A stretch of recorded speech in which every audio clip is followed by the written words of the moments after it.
All right. Good afternoon. Bonjour tout le monde. C'est un grand plaisir d'être ici pour ma première visite en Chine en tant que Premier ministre. Et je tiens tout d'abord à remercier le président Xi Jinping et le Premier ministre Li pour leur hospitalité qu'ils nous ont témoignée ici à Beijing. It has been a historic and productive 2 days during which myself and fellow ministers have had the opportunity to meet with President Xi, Premier Li, Chairman Zhao, as well as business leaders across a number of key sectors. And I am very pleased to announce that we have made significant progress in a number of key areas. Stepping back, it's been 8 years since a Canadian Prime Minister visited China. And in that time, the world has changed dramatically. The technological revolution and the energy transition are accelerating at an unprecedented pace. The global trading system is undergoing a fundamental change, and the effectiveness of multilateral institutions on which trading powers such as Canada and China have greatly relied, that effectiveness has been greatly reduced. This is happening fast, it's large, it's a rupture, it's not a transition. What we do now as Canada, how we position ourselves in the world, will shape our future for decades to come. Canada can thrive in a new system, but to do so, we must be ambitious. We must work at speed and scale to find new partners, to diversify our trade and attract unprecedented levels of investment in our country. And we must be pragmatic. That means we have to understand the differences between Canada and other countries, and then focus our efforts to work together where we're aligned. And it's with this approach that Canada is forging a new strategic partnership with China. China is the world's second largest economy. It contributes 1/3 to global growth. It's our second largest trading partner and our third largest investor. Two-way trade between our countries amounts to nearly $120 billion a year. There are 400,000 careers across Canada. Farmers in the prairies, manufacturers and engineers in Ontario and Quebec, fish harvesters in Atlantic Canada and British Columbia, they are all supported by trade with China. $20 billion in wages are earned each year by Canadians because of our existing trade relationship. And this is a relationship that has been distant and uncertain for nearly a decade. That has held back investment, it's stalled business growth, and cost Canadian workers good opportunities. And it has had the consequence of leaving us even more dependent on our largest trading partner. And that's why immediately after the election, Canada's new government began to recalibrate our relationship with China, strategically, pragmatically, and decisively. Peu après les élections, j'ai discuté avec le Premier ministre Li. 2 mois plus tard, nous nous sommes rencontrés à New York. En octobre, j'ai rencontré le président Xi en Corée du Sud. Avec un dialogue soutenu, constructif et pragmatique, notamment à travers les visites de nos ministres et les membres de notre caucus en Chine, nous renouvelons cette relation afin qu'elle génère des résultats ambitieux pour les populations des deux pays. Ours is a long-standing relationship. Canada was one of the first Western nations to recognize China in 1970. Over many decades, Chinese Canadians have helped build communities in every part of our country, from dynamic small businesses to schools and hospitals, straight through to innovation across advanced technologies. Partout en Chine, il y a des entreprises canadiennes comme Manuvie, CAE et la Banque de Montréal qui font affaires en Chine depuis longtemps. Leur présence ici bénéficie aussi évidemment à l'économie canadienne. Et j'aurai le plaisir de rencontrer plusieurs de ces entreprises plus tard dans la journée. Je serai heureux de leur parler des possibilités élargies qui s'offrent à elles. There are 2 million Canadians of Chinese descent, leaders across commerce, technology, and culture. Mandarin is Canada's fourth most spoken language. There is much to protect in this relationship and much on which to build and much to be gained. So leveraging our strengths and focusing on areas of alignment, Canada and China can create greater stability, security, and prosperity for both our nations. And to that end, President Xi and I are announcing that Canada and China are forging a new strategic partnership. It will focus on 5 key areas where both our nations stand to make substantial and sustained gains. The first is in clean energy and climate competitiveness, areas where Canada and China have immense strengths and complementary strengths.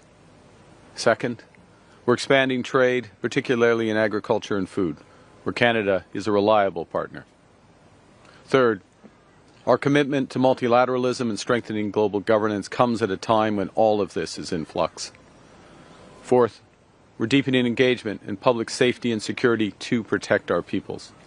And finally, people-to-people ties and culture are being enhanced to enrich our lives. To begin, we're leveraging our strengths in energy, clean tech, and climate competitiveness. Canada is an energy superpower in both conventional and clean energies. We have an over 80% clean electricity grid with vast potential to power the clean economy of the future. La Chine est le leader mondial de l'énergie propre, produisant plus de 75% de toutes les batteries de véhicules électriques et plus de 80% des panneaux solaires et plus de 60% des éoliennes mondiales. Avec un partenariat renforcé tant dans le stockage que dans ce qui a trait à la production, nous pourrons coopérer pour réduire les émissions et stimuler de nouveaux investissements massifs dans les technologies et l'énergie propre. China's strengths in electric vehicle sector are undeniable. China produces some of the most affordable and efficient energy-efficient vehicles in the world. And in order for Canada to build our own competitive EV sector, we need to learn from innovative partners, access their supply chains, and increase local demand. And to help deliver the full potential of these partnerships and bring down costs for Canadians, Canada has agreed to allow up to 49,000 Chinese electric vehicles into the Canadian market, with the most favored nation tariff rate of 6.1%. This is a return to the levels that existed prior to recent trade frictions. But it's a return under an agreement that promises much more for Canadians. It's expected that within 3 years, this agreement will drive considerable Chinese investment in Canada's auto sector, creating good careers in Canada and accelerating our progress towards a net zero future and the auto industry of the future. With this agreement, it's also anticipated that within 5 years, more than 50% of these vehicles will be affordable EVs with an import price of less than $35,000. Over the next 15 years, Canada intends to double our energy grid through major investments in hydro, nuclear, solar, and wind power. That creates tremendous opportunities for Chinese partnerships in these investments, including in energy storage and offshore wind. On the other hand, Canada is developing our oil and natural gas reserves, one of the world's largest, to be the lowest risk, lowest cost, and lowest carbon. Last June, we exported our first LNG shipment to Asia, and we're scaling up quickly, making major investments in streamlining approvals. By 2030, Canada will produce 50 million tons of LNG each year, all of which will be destined for Asian markets. Au cours des semaines et des mois qui viennent, nous lancerons un nouveau dialogue ministériel pour accélérer la concrétisation de nos engagements concernant les énergies propres et conventionnelles. The second pillar of our strategic partnership aims to increase trade directly between Canada and China. Our agricultural cooperation built the foundation of our bilateral relationship. For more than 6 decades, Canada has been a reliable partner for China in food exports. Canadians export more than $7 billion in agricultural products to China each year. China used to be the largest market for Canadian canola seed. We want to not just return to those levels, but to surpass them. And so I'm pleased today to announce that Canada and China have reached a preliminary but landmark trade agreement to remove trade barriers and reduce tariffs. By March the 1st, Canada expects that China will lower tariffs on Canadian canola seed to a combined rate of approximately 15%. China is a $4 billion canola seed market for Canadian producers, and this change represents a significant drop from the current combined tariff levels of 84%. Furthermore, Canada expects that Canadian canola meal, as well as Canadian lobsters, crabs, and peas, will not be subject to relevant anti-discrimination tariffs from March 1st of this year until at least the end of this year. Together, these results will unlock nearly $3 billion of export orders for Canadian farmers, fish harvesters, and processors as they realize the full potential of this market of 1.4 billion people. With this agreement, we also expect to see a resolution of many long-term obstacles for a range of important agricultural sectors, from beef to pet food.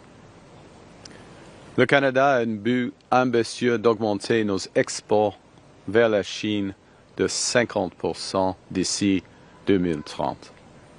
Soutenu par une nouvelle feuille de route commerciale, nous élargirons également les investissements canadiens en Chine dans des domaines comme les services, l'énergie, l'aérospatiale, l'agriculture et la fabrication de pointe. We welcome Chinese business plans to significantly scale up their investment in Canada, in major clean energy projects, as well as in agriculture and consumer projects. And by building this new strategic partnership, we're creating the stability and certainty needed to catalyze new investment and opportunities for Canadian workers. Both Canada and China are strong advocates of multilateralism. Nous partageons plusieurs objectifs en ce qui a trait à l'environnement. Le leadership du Canada et de la Chine a permis de créer avec succès le cadre mondial pour la biodiversité économique mondiale lors de la COP 15 à Montréal. C'est pourquoi le troisième pilier de notre partenariat stratégique a un engagement renouvelé envers la gouvernance mondiale. En collaborant davantage, le Canada et la Chine peuvent se concentrer sur les nombreux domaines d'intérêt commun, allant de la compétitivité climatique et des finances à la stabilité macroéconomique et au multilatéralisme. China will be the host of APEC this year, and Canada stands ready to support their agenda, focused on strengthening and reinvigorating the multilateral system. Canada appreciates China's support for our bid to host the APEC's Leaders Summit in 2029. The fourth pillar of our new strategic partnership is public safety and security. And this is an area where pragmatic and constructive engagement with China is crucial.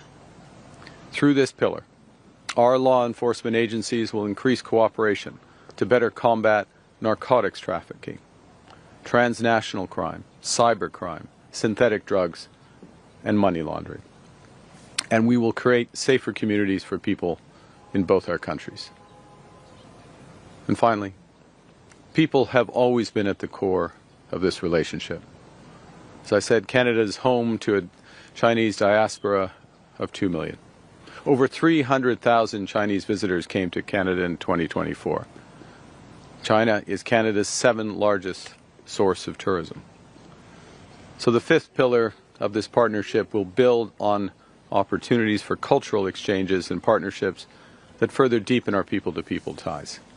That means museums, digital content creators, visual artists, and other creative professionals in our respective countries will have new opportunities to collaborate. It also means more tourism, including following China's decision in November to grant approved destination status for group travelers to Canada. And we're building on this progress, looking to increase travel, exchange, and deepen our cultural ties. I'm very pleased to share that President Xi, in our meeting today, has committed to ensuring visa-free access for Canadians traveling to China. Nous ne faisons aucune illusion. Le Canada et la Chine ne s'alignent pas sur tout. We're different countries. We have different systems, different histories, different perspectives. Yet, we have much in common. And when we focus on our strengths and we focus our ambition towards those areas where we have the most in common, Canada and China have done great things.